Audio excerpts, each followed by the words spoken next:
Jai Gopi जन्नवल्लभा Jai Girivardhari Jai Girivardhari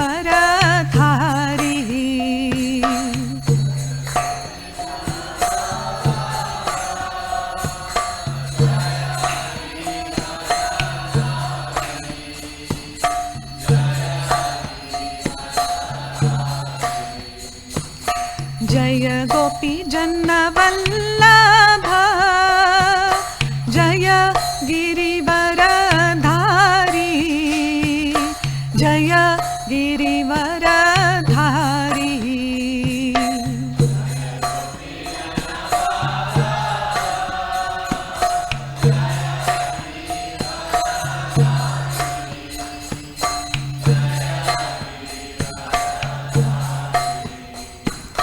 Jai यशोदानन्दना Jai Vraj जनरञ्जना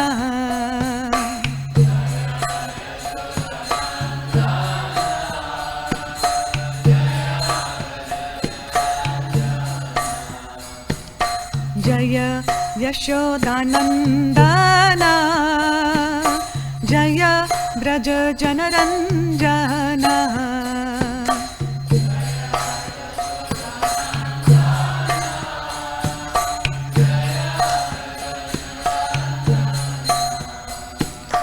Jai यमुनातीरवनचारी Jai Kunj Bihari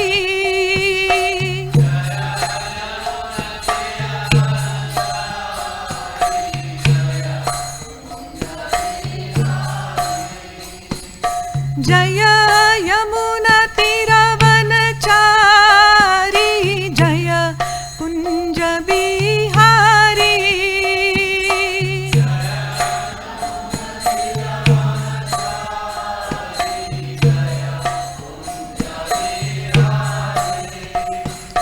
Jai Radha Madhav Jai Kunj Bihari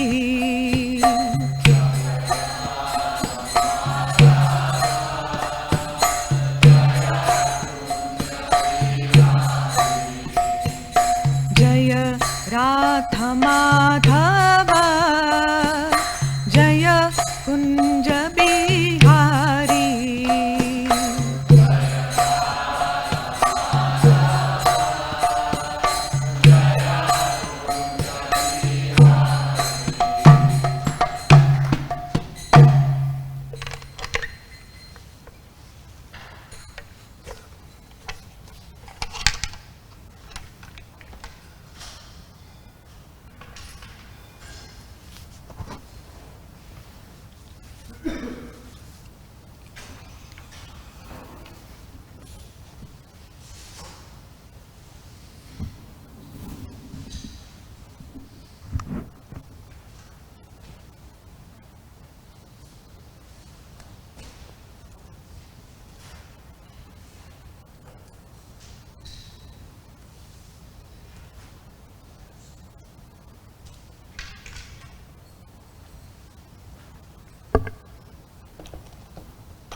Hare Krishna.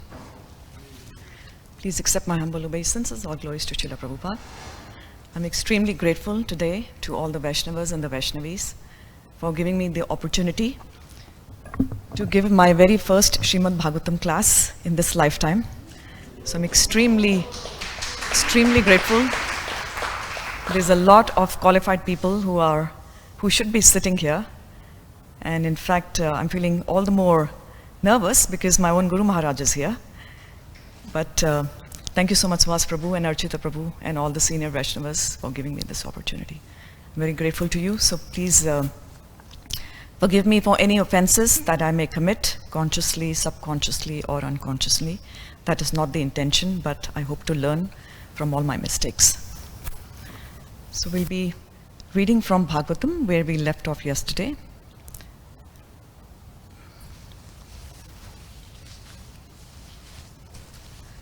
Om Namo Bhagavate Vasudevaya.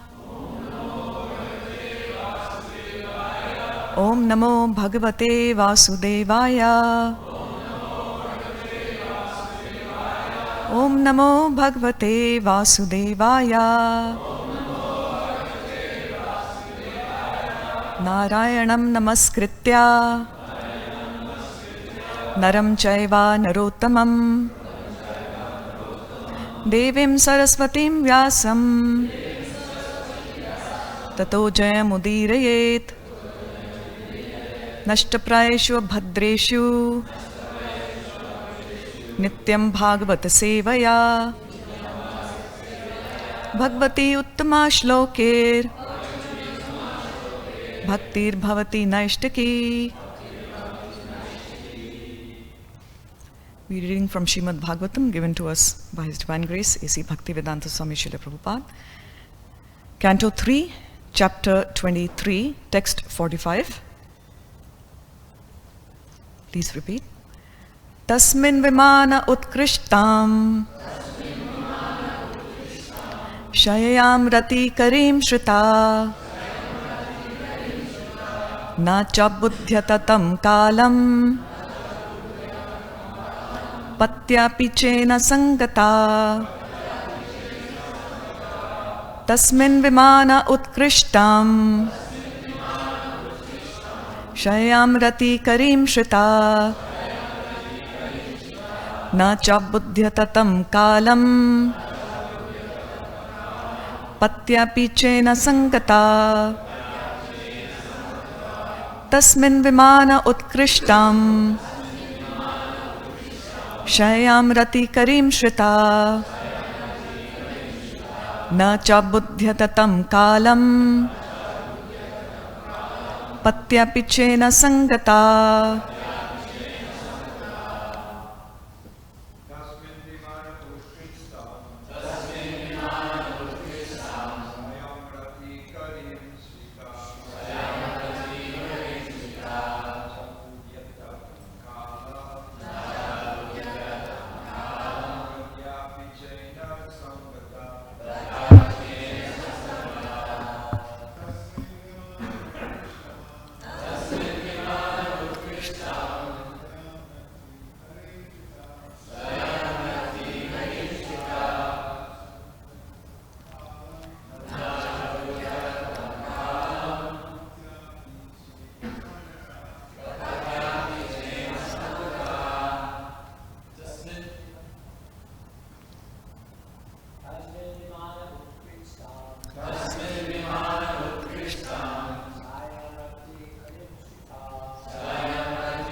Vaishnavis.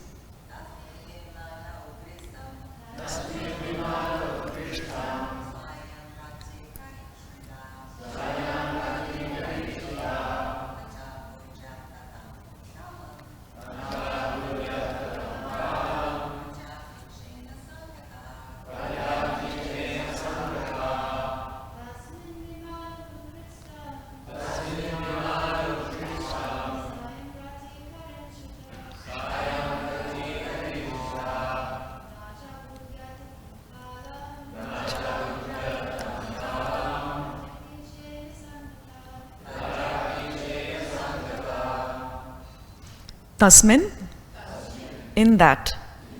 Viman, airplane. Utkrishtam, excellent. Shayam, a bed. Rati Karim, increasing sexual desires. Shrita, situated on. Na, not. Cha, and. Abudhyata, she noticed. Tam, that. Kalam, time. Patya, with her husband. Api Chena, most handsome. Sangata, in company. Translation and purport given to us by His Divine Grace A.C. Bhaktivedanta Swami Srila Prabhupada Ki Jai. Please repeat. In that aerial mansion, Devahuti, in the company of her handsome husband, situated on an excellent bed that increased sexual desires, could not realize how much time was passing. Purport. Sex indulgence is so enjoyable for materialistic people that when they engage in such activities, they forget how time is passing. Saint Kardama and Devahuti, in their sex indulgence, also forgot how time was passing by. Om Jnanatimirandhasya Jnananjana Shalakaya Chakshur Unmilitam Yena Tasmai Shri Guruve Namaha. Namo Om Vishnu Padaya Krishna Presthaya Bhutale Srila Radhanath Swaminiti Namine. Namo Om Vishnu Padaya Krishna Presthaya Bhutale Srimati Bhakti Vedanta Swaminiti Namine. Namaste Saraswati Devi Gauramani Pracharine Nirvishesha Shunyavadi Paschatya Deshatarine. Jai Shri Krishna Chaitanya Prabhu Nityananda Shri Advaita Gadadhar Srivas Adi Gaur Bhakta Vrinda. Hare Krishna, Krishna Krishna, Hare Hare, Hare Ram, Ram Ram, Hare Hare. So this is a very interesting chapter which is talking about the pastimes of Kardama Muni and Devahuti. Kardama Muni is one of the great Prajapatis, and he was given the order by Lord Brahma to procreate, to generate and populate the world. And Devahuti is the daughter of Swayambhuva Manu. She has two other sisters. And Devahuti is known for her chastity, her purity. And when I was reading these past 5 or 10 verses, I realized I was meditating on how it's mentioned sexual desire is very natural between a man and a woman. But it's not the sexual desire itself, but it's rather when, how, and under what circumstance, what mind frame a child is conceived. So I was thinking of Diti and Kashyap, where Diti was actually overtaken by very lusty desires. And despite her husband telling her that this is not an opportune time for procreation and union, because Lord Shiva's associates were going out in the night, in the dusk, and this would be very ominous for a child to take birth. And she could not control her sexual desires, and Kashyapa Muni had to relent. And we know what happened. Hiranyaksha and Hiranyakashipu were born. But in this case, it's very different, extremely different. Although Devahuti had sexual desires, she served her husband extensively for years and years and years.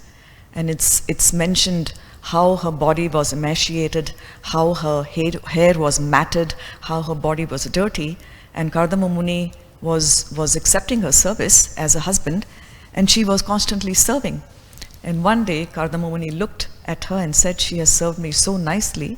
And then she expressed her desire to have children.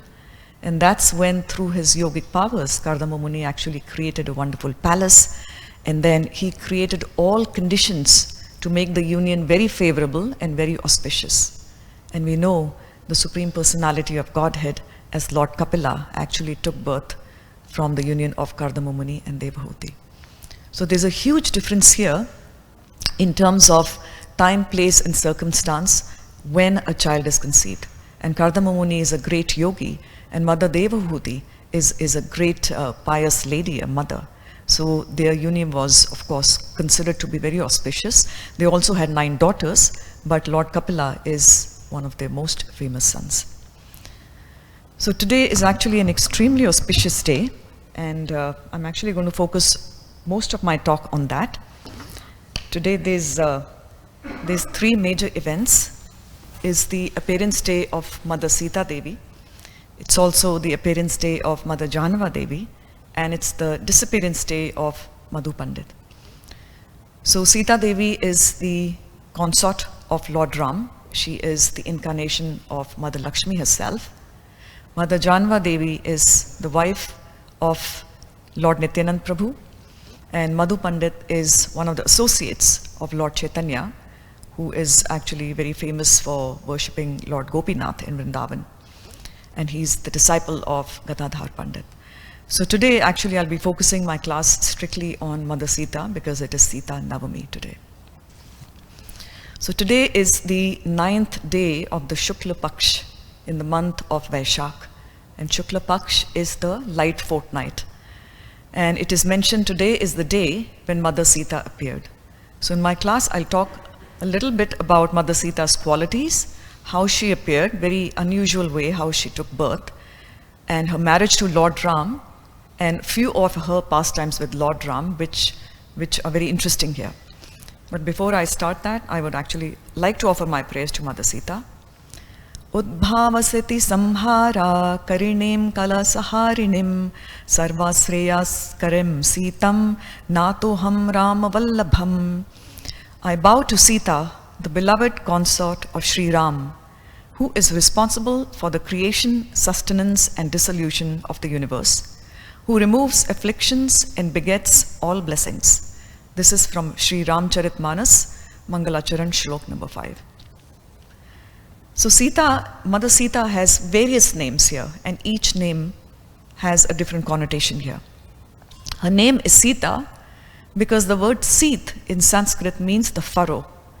So when a farmer goes into the farmland and takes a plow and is farming the field, the furrow that is created there is known as Seet. And we'll see how she got that name, Sita, from that particular furrow. She's also known by the name Vaidehi because she's the daughter of Janak Maharaj, and Janak is known as Vaideha, who has transcended his bodily consciousness. She's also known as Janaki, or Janak Nandini, the daughter of Maharaj Janak. She's also known as Maithili because she's the princess of the kingdom of Mithila. She's also known as Bhumija, that means one who comes from Mother Earth. She's also known as Janak Atmata, that means the life and soul of Maharaj Janak. So some of our acharyas define Ramayana. This is Valmiki's Ramayana. The entire content is coming from Valmiki's Ramayana and Srila Prabhupada's words also from Devi Bhagavad in Veda base. So some acharyas says Ramayana is made up of two words, Rama and Ayana. Rama is Lord Ram. Ayana means the travel and the journeys of Lord Ram. So that's Ramayana. But on the other hand, some acharyas says it is Rama Ayana, and Rama is Mother Lakshmi, that is the wife of Lord Ram.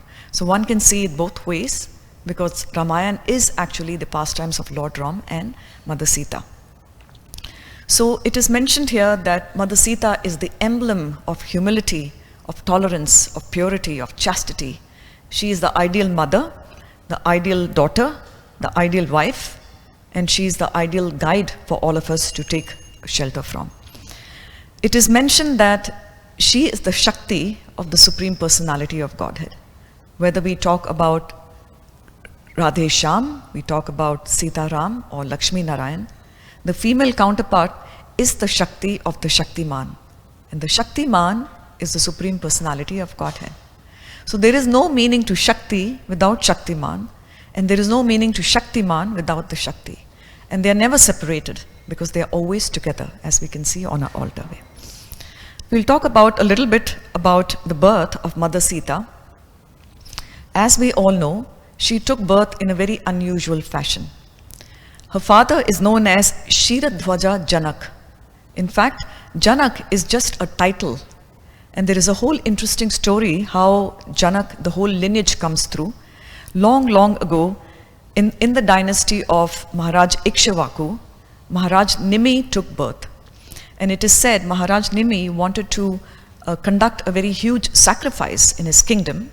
So he requested his guru, Vasishtha Maharaj, Vasishtha Muni, to come and preside over the sacrifice.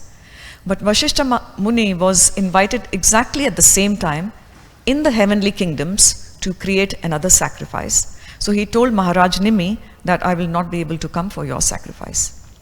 And then the auspicious time in Maharaj Nimi's kingdom was going away, and he had to conduct the sacrifice, otherwise he would lose the auspicious time.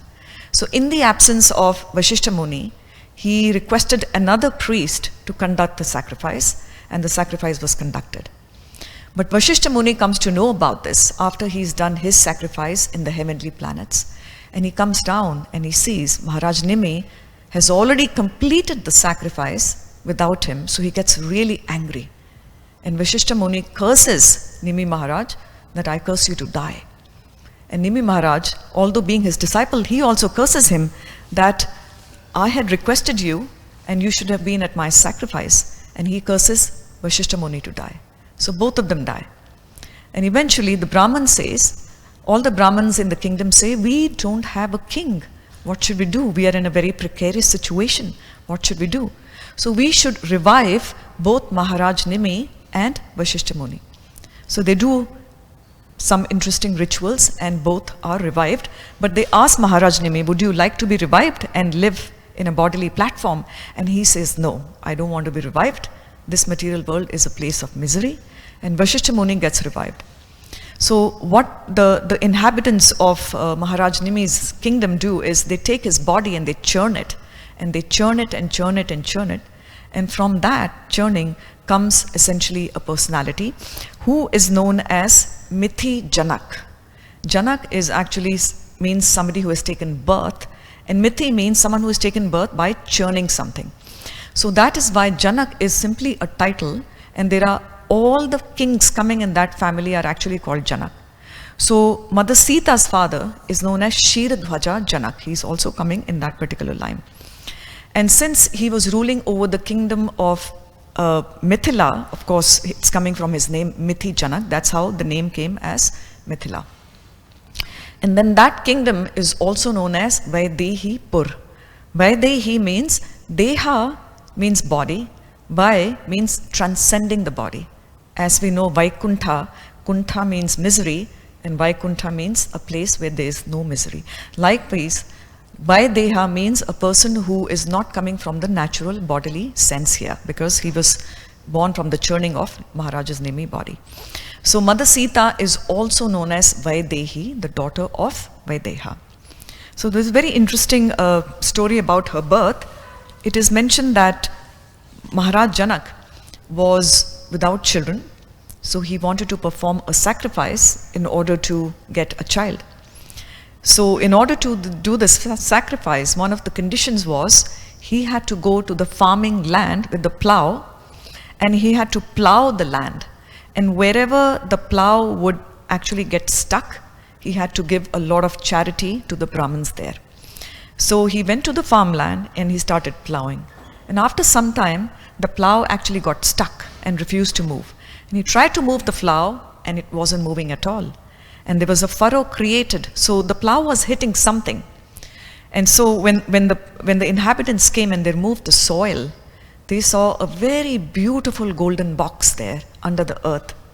And they were astonished. So they removed the golden box from the earth and they opened, and inside the golden box was one of the most sweetest, gentlest babies sitting in the box. And that was Mother Sita. It is defined that that baby was completely gorgeous, soft, tender, and sweet. And her qualities are really, really hard to define. In fact, I'll talk about Mother Sita's beauty a little bit later. And so she was born from earth. So she's also known as Bhaumi, coming from the earth. Or she is known as Mrinmayi or Parthavi. That means she is actually coming from the earth. And so it is mentioned here, how did this happen? How did Mother Sita actually take birth from the earth itself? So I'm going to go back to a very old story here, and this is coming from Devi Bhagavad, which I read in the Veda base. Long, long ago, there was a wonderful sage by the name of Kushadhwaja, and he had a lovely daughter, absolutely lovely daughter by the name of Vedavati. And every person wanted to marry Vedavati, but Vedavati only wanted to marry one person, and that was Lord Vishnu. And her father knew that she only has eyes and a heart is for Lord Vishnu. But a lot of demons came and the celestial beings also came and they said, please give your daughter to us. And he refused because Vedavati wanted to marry Lord Vishnu. So one day, a very evil demon came by the name of Shambhu. Not Lord Shiva, but another Shambhu. And he came and he killed her father, Kushadwaja, because he refused to give his daughter in charity to Shambhu. Now when Vedavati came to know about this, she became extremely angry and she burnt the demon Shambhu by looking at him, simply by her glance, by burning him into ashes. And then she went away to the forest to perform lots and lots of austerities to gain Lord Vishnu as a husband. And then it is mentioned while she was doing that, Ravan, the evil king, actually came and he saw her and he got attracted towards her and he wanted her for himself. So he came and he touched her. So it is known in the Vedic times when a woman is touched, it is mentioned that she's not pure, essentially. She's touched by a man different from her husband. And this is what happened to Vedavati. When she realized she was touched by Ravan, she became extremely angry and she gave him a curse. She says, "Oh Ravan, I am actually going to immolate myself because my body has become completely contaminated because of your touch. So I'm going to burn myself. But I curse you, I will come in my next lifetime and I will be responsible for burning your kingdom." And this is the curse she gave him. And then she immolated herself and she passed away. And it is mentioned Ravan is so crazy, he was so attached to her that he took her ashes with him to the kingdom of Lanka. And he put the ashes in a golden box. And he put that golden box in his treasury in the kingdom. And the moment he got these ashes, everything wrong went in his kingdom. There were inauspicious omens and everything was grief-stricken, so everything was completely going wrong. At that time, Narad Muni came. And Narad Muni said, "Ravan, you are keeping the ashes of a dead person in your kingdom, as a result of which everything is becoming very inauspicious. I suggest you remove these ashes from here." So Ravan follows Narad Muni's advice. He takes the golden box and throws it into the river. From the river, the golden box floats through the currents of the river and comes and settles at the shores of the kingdom Mithila, which is ruled by Janak Maharaj. And at the shores, the box actually sinks into the planet, into the earth. And that's how King Janak actually found the golden box. And it is mentioned, Mother Sita is the direct incarnation of Mother Lakshmi. And Vedavati is also an incarnation of Mother Lakshmi. So it is mentioned in the Veda base that this story of Kushadwaja and the entire story is coming from Devi Bhagavad here. So when Mother Sita was growing, it is mentioned after Mother Sita was adopted by Maharaj Janak and his wife Sunaina, they actually had a second daughter whose name was Urmila. And then later they had two other sisters. Janak Maharaj's brother was named Kushadwaja, not the same Kushadwaja from the previous story, but another Kushadwaja. He and his wife Chandrabhaga had two more daughters named Mandavi and Shrutakirti. So now there are 4 daughters in this kingdom. It is mentioned that when Mother Sita was a small girl, she was playing with her friends, with her Sakhi, with a ball. And the ball went inside the palace and kind of snuck under a table. And on that table was this huge, gigantic, most powerful bow. And that bow was Lord Shiva's bow, and also known as Pinaka. So that bow has a very interesting history. We won't have too much time to go over it. But in order to get to the ball, she had to move the table and the bow, and Mother Sita is very small at that time. I don't know the exact age, the Shastras don't mention, but she's a little girl.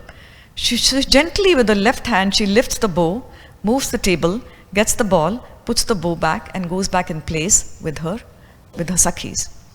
And the guards actually see this and they are completely horrified because they know the power of the bow, and they said, "How did this little girl move the bow?" And they quickly run to Maharaj Janak and they tell him that your daughter moved the bow like it was a piece of grass. And Maharaj Janak is completely astonished. How is this possible? This is Lord Shiva's amazing bow. So at that point, Maharaj Janak actually resolves that since my daughter is so strong that she is able to lift Lord Shiva's bow with her left hand, I will make this condition when that she grows old, anybody who is able to lift this bow will be eligible to marry my daughter. Why?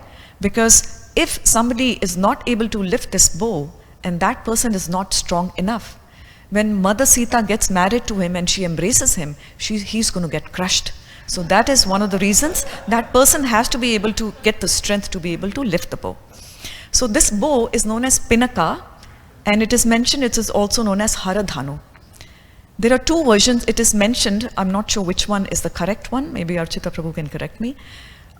In some Shastras it is said this bow was made by Vishwakarma and given, there were two bows, one was given to Lord Shiva and the other was given to Lord Vishnu.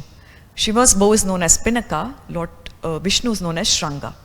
And then another scripture says it's made by Lord Indra. But regardless, this bow is used by Lord Shiva for annihilation purposes. And it was given to Maharaj Ikshvaku, who passed it on to that dynasty, starting from Deva Ratha, who passed it to Maharaj Nimi, and then finally it came to Maharaj Janak. It is mentioned that in order to move the bow from the treasury to the place where the Swayamvar, that means now it is the time for Mother Sita to get married, and she had the choice to choose her own husband, known as Swayamvara. So to move the bow from the treasury to the hallway where Mother Sita is actually going to get married, where all the kings are assembled, 5,000 men were needed to move this bow, and this bow was placed on a chariot, and there were 500 bulls pulling this bow and 5,000 men pushing the chariot to get this bow to be situated where Mother Sita was going to be married. So 5,000 men and 500 very strong bulls, and Mother Sita simply lifted her with her left hand. And so it is mentioned that the condition was made by Maharaj Janak. It is mentioned that lines and lines and lines of kings were lined up to marry Mother Sita because she was stunningly beautiful. Everyone wanted her. Nobody was able to lift the bow. In fact, they couldn't even lift anything. They couldn't even really lift it a little bit. And then most of the kings, all of them were not able to lift, and they became dejected. And then they started cursing Maharaj Janak. What kind of father are you? Do you want your daughter to remain unmarried and a spinster throughout her life? This is a ridiculous condition you have imposed on us. In fact, nobody will be able to lift the bow, and your daughter will remain unmarried, and you will be responsible for her grief. And they're starting actually insulting him, and they're starting joking amongst themselves that although your daughter is beautiful, nobody will marry her because nobody will be able to lift the bow. And then in comes Vishwamitra Muni with the two most gorgeous princes, Lord Ram and Lakshman. And he gives the command, Vishwamitra, that please Ram, go ahead and lift the bow and take Mother Sita's hand in marriage. And Lord Ram comes. He's able to easily lift the bow. Not only does he lift the bow, he's holding the bow in the center, and it is mentioned as he's stringing the bow, he actually breaks the bow in the center. And there is a huge sound because now the bow is broken, essentially. And now everybody starts clapping. Maharaj Janak is absolutely ecstatic that somebody has been able to break the bow and I will be able to get my daughter married to him, essentially. So it is mentioned here in Valmiki Narayan, why is the bow broken, especially in the center? Why not any other part of the bow? It is mentioned by Acharyas that the two ends of the bow represent birth and death, and the center of the bow represents our false ego. And our false ego connects us to the birth and death. And that is why Lord Ram, when he breaks the bow, it is an indication we need to break our false ego so that we can be released from this cycle of birth and death. So Maharaj Janak now invites Mother Sita to come into the assembly and garland Lord Ram. And Mother Sita is absolutely ecstatic. She's coming, it is defined. She's very shy, and she's coming with a garland in her hand, and she's essentially slowly walking towards Lord Ram. And it is mentioned that she's coming to garland him, and Maharaj Janak says, please accept, he goes to Lord Ram and says, please accept my daughter Sita as your duly wedded wife. And everyone's really waiting for this moment when they would garland each other. But Lord Ram says something which strikes everybody. He says, I'm afraid I cannot marry your daughter Sita. And everyone's really struck. What happened? Why is this happening? And Maharaj Janak is completely astounded. Why can't Lord Ram marry my daughter? And now the bow is also broken, so I cannot have this Swayamvar again. So he's praying, oh Lord Ram, can you tell us why you cannot marry my daughter? He says, I need the permission of my father, Dashrath Maharaj. Without his permission, I cannot marry your daughter. So Mother Sita, everyone is very dismayed that this is happening, because now he has to get permission from his father, Dashrath Maharaj, who is so far away in Ayodhya. So how will this materialize? And everyone is looking very pitifully at Mother Sita, that she came so close to marriage, but now that person is not willing to marry her. So instead of being sorry and sad, Mother Sita is extremely happy. And as is mentioned, why is she happy? She is happy because she finds that Lord Ram is satisfying the 3 criteria that she is looking for in a husband. And it is mentioned here that every woman is looking for these 3 criteria in a husband. And what are those? First of all, the husband should be able to offer full protection to his wife. And she sees that Lord Ram is able to satisfy this because he has already killed so many demons. The second criteria is the husband should be able to speak the right things at the right time, under the right circumstances, to the right person. And she saw that at Lord Ram, because Lord Ram spoke very honestly and very candidly about telling them that I'm not going to marry your daughter until my father gives approval. So she was very happy that he fulfilled the second criteria. And the third criteria, which is the most important, is the husband should be able to have a very high level of self-control and should not be succumbing to temptations. And we know Mother Sita is extremely beautiful, and Lord Ram could have been struck by her beauty. In fact, he was struck by her beauty, and he could have forgotten his father, and he could have said, yes, I really want to marry your daughter, she's so beautiful. But he was not succumbing to the temptations of her beauty. So all these criteria are satisfied. Now we move forward. Dashrath Maharaj, when he comes to know, he's very ecstatic, and he gives the permission to Lord Ram, please go ahead and marry Mother Sita. And it is mentioned here that in the assembly, Urmila, her younger sister, was also there, and Lakshman was watching Urmila, and Urmila was watching Lakshman, and they developed an attraction for each other. And now Dashrath Maharaj comes, he blesses Lord Ram and Lord Lakshman, gives them the permission to get married. And he sees that Lakshman and Urmila are also developing an attraction. So he makes a proposal to Maharaj Janak that why don't all 4 of your daughters marry my 4 sons? And that's how the 4 sons of Dashrath Maharaj, Ram, Lakshman, Bharat and Shatrugna, married Sita, Urmila, Mandavi and Shrutakirti. Now it was the time for actually garlanding each other. Lord Ram comes and garlands Mother Sita.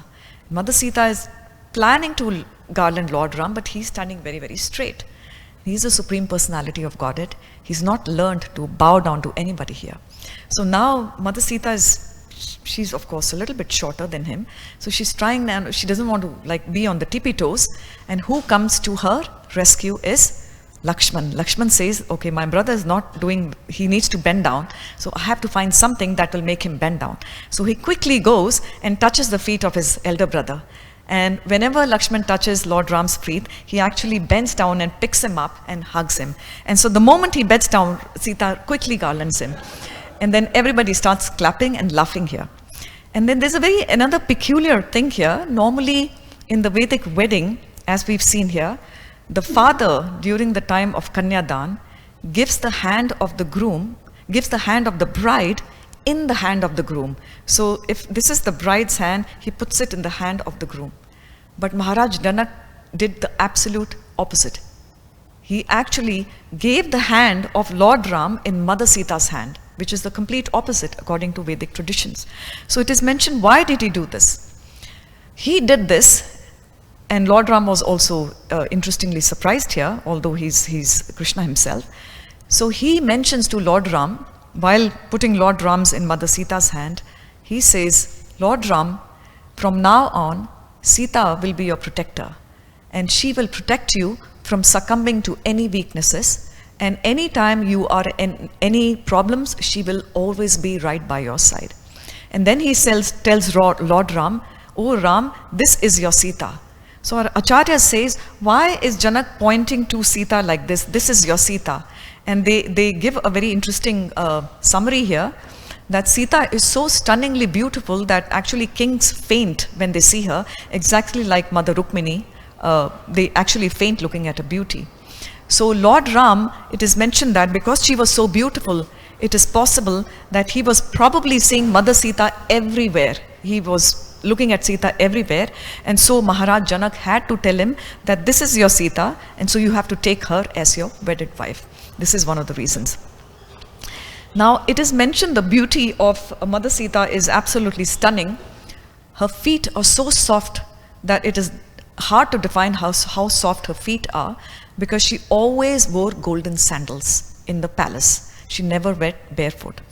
And her skin is so soft because the sun and the moon and the stars have actually not touched her. Whenever she went out, she would be always in a palanquin or an umbrella, and it is mentioned that even a newly grown tender leaf from a mango tree, if it falls on her cheek or on her skin, her cheek will become completely red. That's the softness of her beauty. And it is mentioned here that when they got married, the inhabitants of Mithila said, "O Lord Ram, you need 1,000 eyes to see the beauty of our princess." And likewise, the inhabitants of Ayodhya, they counteracted and they said, "O Sita, you need 1,000 eyes to see the beauty of our Lord Ram." So they were kind of jestfully playing with each other here. So this is actually the beauty of Ram and Sita. I'm just going to end in about 3 minutes here. So it is mentioned here that Mother Sita is so innocent that she does not even know what a forest life looks like. I'm just moving forward here.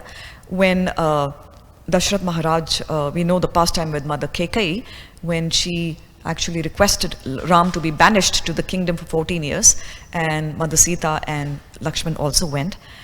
And it is mentioned that Lord Ram used to walk in the front, Mother Sita in the middle, and Lakshman right in the end. And the path was completely littered with thorns and bushes. And Mother Sita's feet are so tender that if the thorns pierce her, she will have bloodied feet. So essentially, Lord Ram is walking first. So it is mentioned wherever there are thorns on the pathway, if somebody walks on that soil, the thorns will actually sink into the soil. So the next person who is walking will not feel all those thorns. So Mother Sita had the opportunity to actually walk on Lord Ram's footprints, so she would not feel the thorns. But she refused to walk on Lord Ram's footprints because those footprints were her complete master, and she could never think of actually stepping on those footprints. So she walked on the left side of those footprints. And the same way, Lakshman, he felt he could not walk on the footprints of Lord Ram and Mother Sita, so he also walked on the left side of Lord Ram and Mother Sita's footprints. This is the level of Vedic culture. What to speak of even touching anybody, they would not even step on each other's footprints. This is the level here. And then another very interesting pastime is one time Sitaram Lakshman were close to the bank of Godavari river, and Lord Ram wanted to play with Mother Sita, and they were having a wonderful time in the forest. So he says, "Oh Sita, let's have a competition. Let's see who goes swimming to the other side of Godavari and comes back, and Lakshman, you be the judge. Whoever swims on the other side and comes back first will be the winner." And Lakshman says, "What kind of competition is this? You are such a strong man and she's such a fragile, delicate woman." Ram says, "It's okay. Let's see this. We are having a nice time in the forest." So it is mentioned both of them go in the river, and Lord Ram is very, very strong. He's the strongest. He starts swimming, and he already reaches the other side, and Mother Sita is swimming very gently and very slowly, and she's not even halfway in the river. So Lord Ram is looking at her, and he's returning back, and Mother Sita has not even reached the other side. So Lord Ram says, "Is my winning worth it? What will I gain by winning this competition?" So he goes inside the water, and he dips himself and he hides himself, and he doesn't go back to the shore of the river. He waits for Mother Sita to come back, and he lets her go in front of him. And once she's crossed on the other side of Godavari, he emerges from the water and then he follows her. And so she reaches the end of Godavari river, and then it is said Lord Ram started acting a little bit clumsily, like he's drowning and he's going like this and like this. And Mother Sita bursts out laughing, and she laughs and laughs and laughs, and her cheeks are pink and her face is glowing with beauty. And then Lord Ram says, this is totally worth losing this competition. Just looking at the face of Mother Sita laughing so beautifully. And that is why he did this. So I'm just going to end here, how in Ashok Vatika, Mother Sita is the emblem of tolerance, humility, purity and chastity. It is mentioned that Ravan used to often come after he had kidnapped Mother Sita and kept her in his kingdom of Lanka, and she was placed in Ashok Vatika. She would take two flowers from a tree, and the flowers were so beautifully shaped that in the center of the flower there was a little raised portion which reminded her of the bows. And she thought of these two flowers as Ram and Lakshman carrying their bows. So when she used to sit under a tree, she would put one flower on her left side, one on the right, and then she would meditate that both Ram and Lakshman are actually protecting her. And then when Ravan used to come and say, come and have a union with me, she would take a blade of grass and she would say, this blade of straw is going to protect me. Anytime you cross this blade of grass, I will actually burn myself. So she tells Ravan, oh Ravan, you're so foolish. I have the capacity to burn you into ashes. Even now, right now, I can burn you into ashes. You're such an evil demon. In fact, I can do anything with you right now because my Lord carries Shankh, Chakra, Gada, Padma in his 4 arms. But I carry these weapons on the fingertips, and I can actually crush you with my fingertips, but I don't want to do this. Why? Because I want to give this glory of killing to my Lord, not to me. I want my Lord to be glorious. He has to kill you, and that is why I'm not burning you into ashes. And so this is the power of Mother Sita, that even when Hanumanji came and said, oh Mother Sita, climb on my back, I will take you back to Ayodhya. She says, no, I will only allow my Lord to touch my body. I belong to him. And this is her level of purity and chastity. And she said, tell Ram, I am waiting for him. He has to come and rescue me. And that is how Lord Ram came and rescued her. And she's so kind and so gentle that when she was rescued and everybody was going on the pushpak, which is a very large transporter, it's a vehicle, Lord Ram, Lakshman, Hanumanji, Sugriva, all the monkeys were sitting on that pushpak and they were going back to Ayodhya. And while they were flying over Kishkinda, Kishkinda is the place where all the monkeys live with their wives. All the wives were looking up like this, and they were grief-stricken. They were praying that, oh, we wish we could also go to Ayodhya with our husbands, and they had tears in their eyes. And they were looking up. Mother Sita looks down and she sees the women crying, and she tells Lord Ram, please halt, take the pushpak down. I want all the wives, all the monkeys, also to climb on this pushpak, because I don't want to leave these wives behind. They should also come and enjoy the celebration.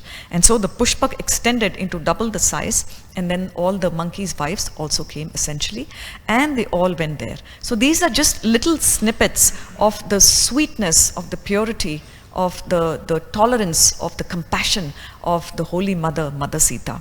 And then of course later we do know that she was exiled and she was tested, and the interesting pastime is who was it that Ravan kidnapped? It was actually the shadow of Sita. In fact, when Raman came to the forest to kidnap Mother Sita, she had actually already sought refuge in the fire god, and fire god was meant to protect her, and Ravan, actually the one he kidnapped, was the illusory Sita, Mayavi Sita, who had actually come from the fire. So when Mother Sita came back to Lord Ram after she was rescued, Lord Ram, they actually used to speak with their eyes. It is mentioned that Ram and Sita used to speak with their eyes.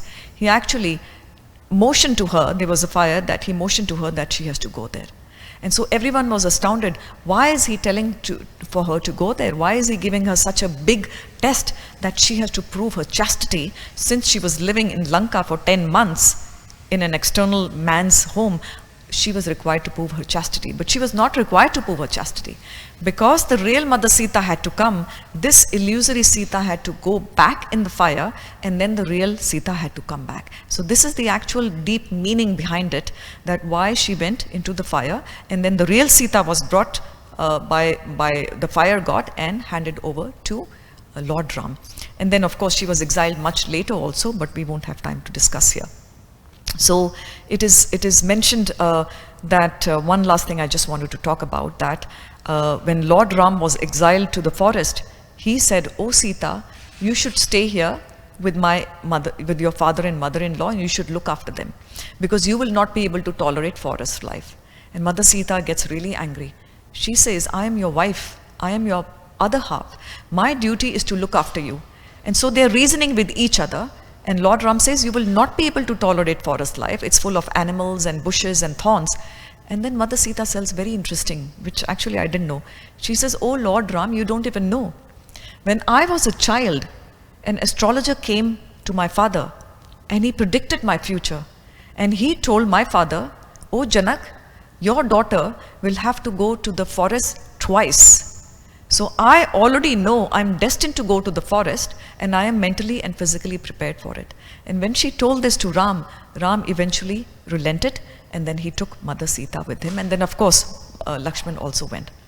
So I want to end here. There's a lot we can speak about Mother Sita and Mother Janva and Madhu Pandit, but I would like to end here with my obeisances to Mother Sita. Hopefully I could glorify her adequately. And thank you so much for giving me the opportunity to speak. His Divine Grace, A.C. Bhaktivedanta Swami Srila Prabhupada ki jai. Sita Ram Lakshman Hanuman ki jai. Gaur Premanande.